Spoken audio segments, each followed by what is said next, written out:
चलिए आज हम लोग सीखेंगे कि वायरिंग में हमें किन किन उपकरणों की जरूरत पड़ती है। अगर हम कहीं पर वायरिंग करने जा रहे हैं तो हमें क्या क्या खरीदना चाहिए। यहां पर हम कुछ बेसिक चीजों को लिए हैं, किस उपकरण का क्या नाम है, क्या काम है, कौन कौन से मॉडल के बोर्ड आते हैं, उन्हीं सब के बारे में डिटेल में यहां पर समझने वाले हैं। तो सबसे पहले शुरुआत करते हैं। देखिए यहां से एक तरफ से इस स्विच का यूज वैसे तो नॉर्मल वायरिंग में नहीं पड़ता, यह है हमारा बेड स्विच, इसको बोलते हैं बेड स्विच। और इसका यूज आपने देखा होगा कहीं पर हम पहले बहुत अधिक करते थे, कहीं पर तार लगा हो और बीच में कहीं पर भी इसको लटका देना हो नॉर्मल तरीके से, और किसी भी उपकरण को ऑन ऑफ किया जा सकता है। इसको हम बोलते हैं बेड स्विच। यानी किसी भी वायर में बीच में कहीं पर भी लगा करके पंखा लगाना हो या हमारा कोई बल्ब हो, या जैसे कि अगर बोर्ड से न बंद करके इसको अपने आप में खुद एक छोटा सा बोर्ड है एक स्विच वाला, तो इस प्रकार से इसको हम बोलते हैं बेड स्विच। इसकी जरूरत वैसे वायरिंग में नहीं पड़ती, हमने यहां पर लाया प्रैक्टिकल के लिए। इसके अलावा दिखाते हैं, ये होल्डर है। देखिए होल्डर जो हमारे बल्ब लगाने के लिए प्रयोग में आते हैं, और होल्डर में देखेंगे ये जो होल्डर है इसको हम बोलते हैं बटन होल्डर।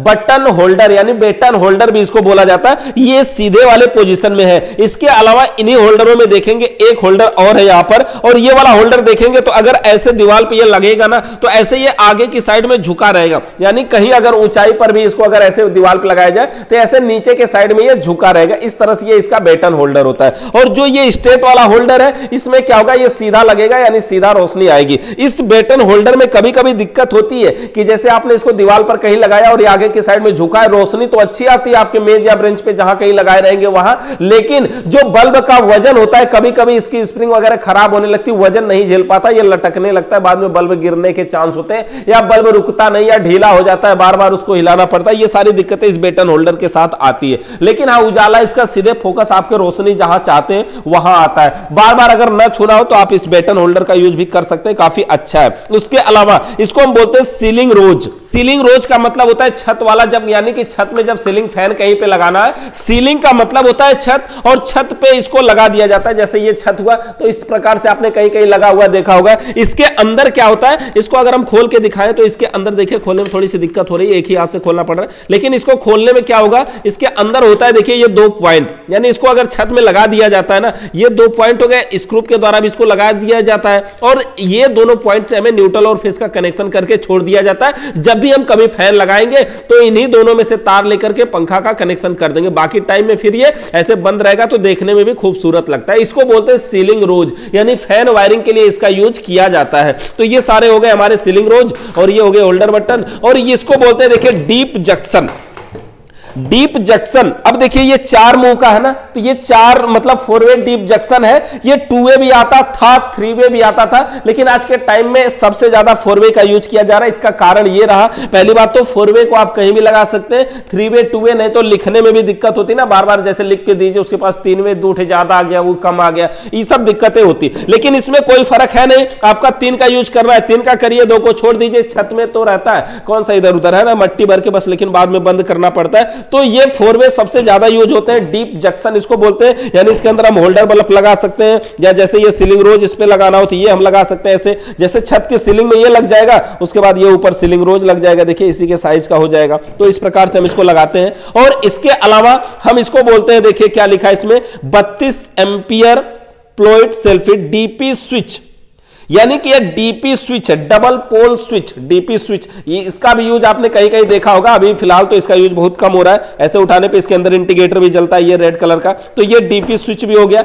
इसका यूज अभी तो कम किया जा रहा है। डबल पोल स्विच यानी इसको हम बंद करके पूरे घर में कहीं भी कोई भी काम कर सकते हैं, लाइट के आने के चांस नहीं होते, ऑन ऑफ करने के लिए हम इसका यूज कर सकते हैं। इससे हम टुल्लू पंप वगैरह मोटर का भी वायरिंग कर सकते हैं, जिससे हम सीधे ऑन ऑफ कर लें। इससे हम एयर कंडीशनर की भी वायरिंग करना चाहे तो कर सकते हैं, बाकी एमसीबी से करते हैं। ये देखिए 5 पिन सॉकेट है, मॉड्यूलर सॉकेट, ये जो भी उपकरण है ये सब मॉड्यूलर में है। तो देखिए ये 5 पिन सॉकेट है मॉड्यूलर में। 5 पिन सॉकेट ये वाली हमारी 6 एम्पियर की है, यानी 6 एम्पियर की 5 पिन सॉकेट हो गई। और इसके अलावा इस वाले में देखते हैं क्या है क्या है क्या है। इसके अलावा इसमें देखिए है इंडिकेटर। इंडिकेटर, इंडिकेटर का कार्य क्या होता है, संकेत करना। संकेत करना मतलब बोर्ड में लाइट आ रही है कि नहीं आ रही है। जैसे देखिए यहां पर एक बोर्ड रखा है, इंडिकेटर नहीं जल रहा है, तो इसका क्या मतलब हुआ कि इस बोर्ड में लाइट नहीं है। तो इंडिकेटर है, और इंडिकेटर का कार्य होता है संकेत करना। इसके अंदर नियॉन बल्ब लगा होता है, जो कि लाइट जो जलता है, रेजिस्टेंस लगा होता है, नियॉन बल्ब को फ्यूज होने से बचाता है। इसके अलावा यहां पर देखेंगे क्या है, ये है नॉर्मल हमारी स्विच, यानी कि देखिए स्विच मॉड्यूलर स्विच में है, ये स्विच हो गई। और ये फैन बॉक्स, देखिए ये फैन बॉक्स अगर आप खरीदेंगे ना तो ये आपको कई क्वालिटी में मिलते हैं, मजबूत मिलेंगे, हल्का मिलेंगे, 50 रुपया, 52 रुपया, 54 रुपया, ऐसे 2-2 रुपया का खाली डिफरेंट रहेगा और क्वालिटी बदल जाया करेगी। तो आप कोशिश करिए बढ़िया वाला भी लगा सकते हैं। बाकी छत में लगाना होता है, खाली सीलिंग को, छत को रोकना होता है। बाकी मेन सप्लाई तो हमारी इस पे रुकती है, यानी पंखा हमारा इस रॉड पे रुकता है और ये रॉड कनेक्ट हो जाता है सीमेंट वगैरह छत से, तो इसलिए कोई दिक्कत नहीं होती है। इसके अलावा देखिए ये हो गया हमारा फैन सीट, यानी पंखा जहां हमारा लगेगा ये उसका सीट है, यानी कि सीलिंग रोज के अलावा यानी कि इस बॉक्स के ऊपर लगाने के लिए ये वाली सीट है। यानी जब हमारा सीलिंग रोज ये सीलिंग बॉक्स लग जाएगा, जब फैन बॉक्स लगेगा उसके ऊपर ये हमारा लगेगा, उसके बगल में ये हमारा सीलिंग रोज लगा रहेगा। देखिए ये वाला सीलिंग रोज हमारा उसके बगल में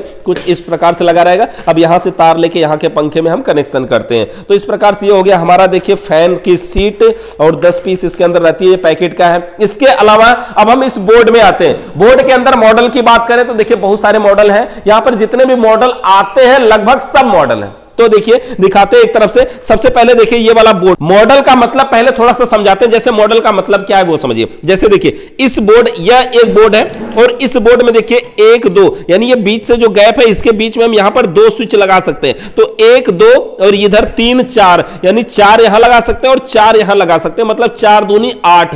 तो इस बोर्ड को हम बोलेंगे कि यह 8 मॉडल बोर्ड है। इसी प्रकार से जैसे देखिए यहां पर सिर्फ 2 स्विच लगा सकते हैं हम। इस बोर्ड में हम 1 स्विच लगा सकते हैं या 2 स्विच लगा सकते हैं। 1 स्विच 1 इंडिकेटर लगा सकते हैं, या फिर चाहे तो एक ही 5 पिन सॉकेट लगा सकते हैं। इस बोर्ड में हम 2 स्विच लगा सकते हैं, इसलिए इसको हम बोलते हैं 2 मॉडल बोर्ड। यानी यह जो बोर्ड है ये 2 मॉडल बोर्ड होगा। उसी प्रकार से देखिए इसमें 3 लगा सकते हैं हम, 3 स्विच। यहां पर देखेंगे 1 कट है ना, यहां 1 लग जाएगा, 2 लग जाएगा, इतना दूर में 3 लग जाएगा। यानी यह जो बोर्ड है ये 3 मॉडल बोर्ड है। अब ऐसा मत सोचिएगा कि ये कैसे पता चल रहा है 3 लग जाएगा। स्विच की जो चौड़ाई होती है उसको हिसाब से देखिए ना। जैसे देखिए ये वाला बोर्ड, यहां पर देखिए 1 इंडिकेटर लग गया, एक जगह खाली है, 2 हो गया, ये 3 हो गया, ये 4 हो गया, ये 5, ये 6, यानी 6 इधर हो गया तो 6 इधर भी होगा। 6 दूनी 12 मॉडल बोर्ड है। उसी प्रकार से देखिए यहां पर सबसे पहले देखिए 2 मॉडल बोर्ड है, ये 3 मॉडल बोर्ड हो गया, और ये बोर्ड है 4 मॉडल बोर्ड। देखिए 1 2 3 4, इसमें 4 स्विच लग सकती है, ये 4 मॉडल बोर्ड हो गया। उसके बाद देखिए यहां पर 1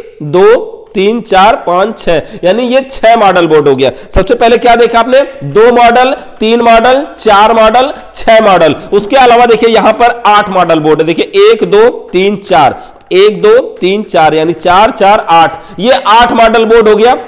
और इसके अलावा ये भी देखेंगे 1 2 3 4 5 6 7 8, 8 मॉडल बोर्ड ये भी है। अब ये भी 8 मॉडल है, ये भी 8 मॉडल है, दोनों में क्या डिफरेंट है देखिए। ये 8 मॉडल स्क्वायर में है, तो इसको जब हमें लिखना होता है 8 मॉडल अगर केवल लिखेंगे ना तो दुकानदार ये वाला आपको बोर्ड दे देगा, क्योंकि इसी बोर्ड का यूज सबसे अधिक किया जाता है। ये जो चौकोर होता है, स्क्वायर होता है, इसका यूज बहुत कम किया जाता है। लेकिन अगर नॉर्मली आप लिखेंगे कि 8 मॉडल स्क्वायर, तभी दुकानदार ये चौकोर वाला देगा, नहीं तो आपको यही वाला देगा। और सबसे ज्यादा यूज भी इसी का किया जाता है। तो ये दोनों 8 मॉडल है, लेकिन बनावट इसकी देखिए, ये 4, ये इसमें क्या है, 4 ऊपर 4 नीचे है, और इसमें 4 यहां है, 4 यहां ऐसे है। तो ये भी 8 मॉडल बोर्ड हो गया। इसके अलावा ये वाला बोर्ड हमने आपको दिखाया था, देखिए 2 2 4 2 6 दूरी 12, ये 12 मॉडल बोर्ड हो गया हमारा। देखिए 12 मॉडल बोर्ड इस प्रकार से हो गया। और इसके अलावा ये वाला बोर्ड देखिए कितने मॉडल, 2 2 4 2 6, 6 दूनी 12, 6 त्रिक 18, यानी कि ये जो बोर्ड है देखिए 18 मॉडल बोर्ड हो गया। 18 मॉडल बोर्ड, यानी कि यहां पर 18 मॉडल भी बोर्ड है। तो उसके अलावा यहां पर देखेंगे ये वाला बोर्ड को देखिए, 2 2 4 2 6 2 8, 8 दूनी 16, यानी कि यह 16 मॉडल बोर्ड है। ये 18 मॉडल बोर्ड है, ये 16 मॉडल बोर्ड है। तो इतने मॉडल के बोर्ड है, यहां पर देख सकते हैं फिर से 2 model, 3 model, 4 model, 6 model, 8 model, 8 model, ये भी 8 मॉडल है, स्क्वायर में है। और इसके अलावा यहां पर 12 मॉडल, 18 मॉडल, 2 2 4 2 6 2 8 2 16 मॉडल। देखिए 12 मॉडल, 16 मॉडल, 18 मॉडल, इतने मॉडल के बोर्ड को यूज किया जाता है मैक्सिमम जगहों पर। इन्हीं में से कोई ना कोई यूज किया जाता है। तो इसी प्रकार से हम इलेक्ट्रिक चीजों को समझ सकते हैं। इन इलेक्ट्रिक चीजों से रिलेटेड आपका थोड़ा बहुत सवाल बच गया हो तो जरूर कमेंट करके बताइए। चैनल पे नए हैं तो सब्सक्राइब करिए, बेल आइकन को प्रेस करिए। वीडियो देखने के लिए आप सभी का बहुत बहुत धन्यवाद।